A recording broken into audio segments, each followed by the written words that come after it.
Hey everyone, welcome back to Valrex Gaming.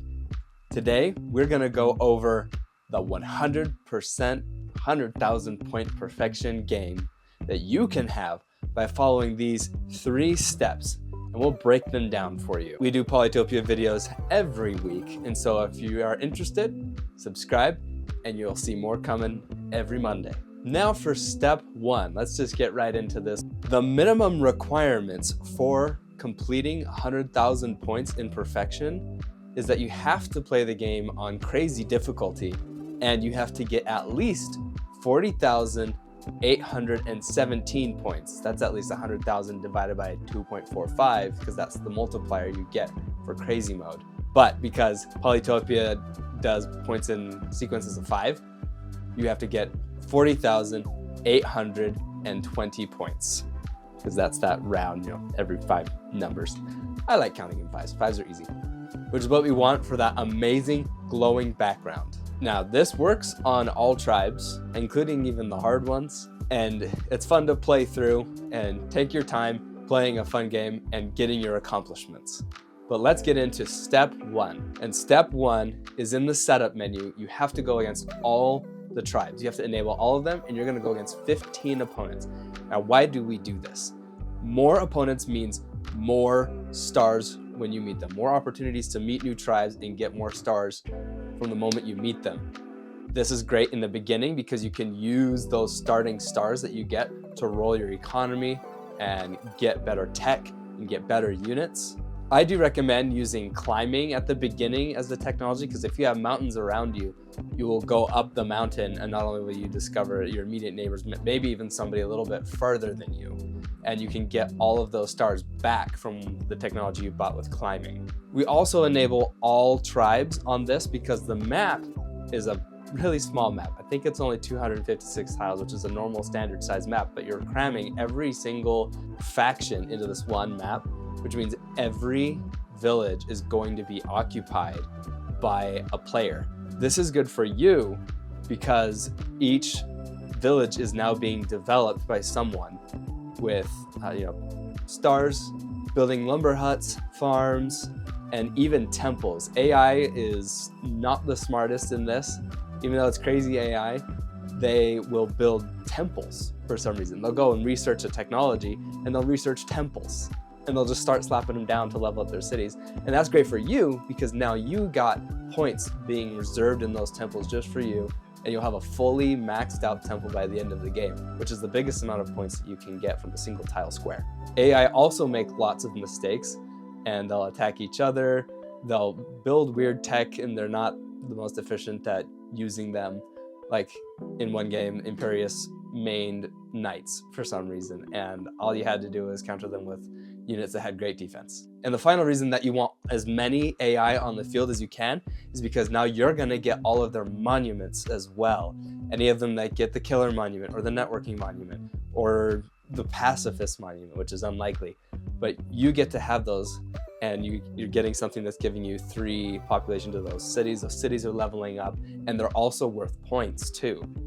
So it's great to have as many opponents as you can in this so that you don't have to work so hard by the end. And that brings us to step 2 while you're playing the game.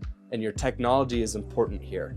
The main technologies that you want to focus on that help you ramp up the quickest is strategy and diplomacy. Really diplomacy. But obviously you have to get strategy first.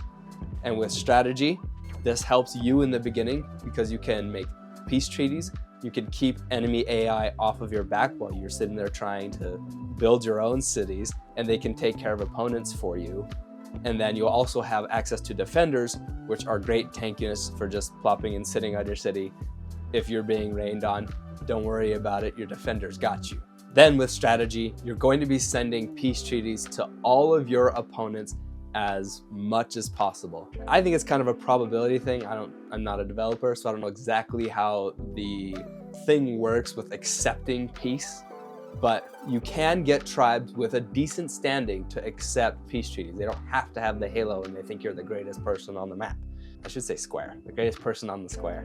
But yes, you should make it a habit of sending peace treaties to all of your opponents as a habit, because if you forget one turn to send to them, one of them might have said yes, then that's a missed opportunity for you. Later in the game, you'll want to be more strategic with who you make peace with. But right at the beginning, it's really good because then you go into diplomacy with embassies. And remember, embassies are doubled their star value with those you're allied with. So the more allies, the more embassies, the more stars you get.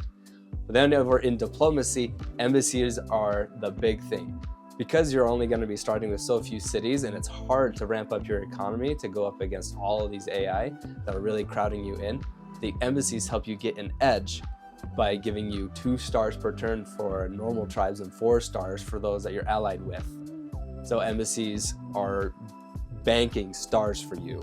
And my favorite part about embassies is that the embassies help you find more tribes faster. Because it's such a crowded map, if you send an embassy out to someone, it will reveal the square around the city, and sometimes other opponents will be within that line of sight, and you'll discover a new tribe, get more stars. And I've had some games where I just roll it, and I get like 4 new discoveries, and each one pays for the next embassy, and now I have all these embassies that continue to make stars for me every turn. A few little tips and tricks with these is that I do recommend sending peace treaties and embassies to those that physically can't attack you right off the bat, because then they can't inadvertently destroy those embassies that you've built for them. Send them across the map, or one that's separated by water, or one that's separated by another opponent, and you'll probably even become allies with them. Embassies are also great for turning the tide in the way one of the AI thinks of you. It does raise your standing with them and makes your peace treaties more potent. And finally, step 3 of maximizing your points. Near the late game, once you've hopefully conquered most of the map, you're gonna wanna conquer the map as fast as you can, because the sooner you do, the more you can focus on just building points and stuff like that. You're going to want to be able to disband your units. They all have star value that you can turn into turning into temples, or you can turn into leveling up your cities, which are more points than the units themselves were. So even though you lower your army points, you're gonna go and raise your city points, and especially your temples, because if you're building them early enough, your temples will be getting 50 more points every 2 turns with those temples. And if you're able to end by turn 25 with all your fighting, you'll get the pacifist monument, so just more points for you. It's great to be strategic with your temple placement, using them to deliberately level up the cities that are close to being leveled up so you can build parks and be building points with points. On the very last 2 turns of the game, it may or may not be worth building temples because they won't have enough time to level up and give you their bonus points. They're still worth 100 points, but if it's usually better at this point of the game to just level up those cities and get 250 points from your gardens, and then you can go and see if you can place temples somewhere just to get the 100 points per tiles. And another trick that I do is I eke out just a little bit more stars by destroying things like lumber huts and chopping the forest and using those stars to build something better, or leave the forest and build the forest temples, because forest temples only cost 15 stars instead of 20, which helps you use your stars better. In fact, the more forest temples, the better, because that is very economical for you, because it just replaces the population count with the lumber hut, and yet you only have to spend 15 instead of 20 to get those temples going. And then at the very end of the game, get your last little pennies of points out by building a couple units. If you have 2 or 3 stars left, that's all. Build a defender, build a warrior, get those last 5 or 10 points. And there you have it. At this point, you should be able to get 100,000 points consistently if you're able to get through that map, conquer opponents, and play an amazing game of Polytopia. And it'll just make you feel so good once you have a glowing background on every single tribe that you have. If this video was helpful, please let me know. And if you want to join us, don't forget to subscribe. A like also really helps to help me know that I'm heading in the right direction with these kinds of guides. And I know last couple of weeks I didn't do face cameras, and now I'm back on face camera. So let me know what you prefer, face camera, no face camera. This one is more of a scripted video rather than just, hey, I'm gonna film and talk at the same time. Let me know if you have any preferences or if all is good, and I'll just keep trying to make the videos that you love to watch. So thank you for watching to the end of the video, and we'll see you next week.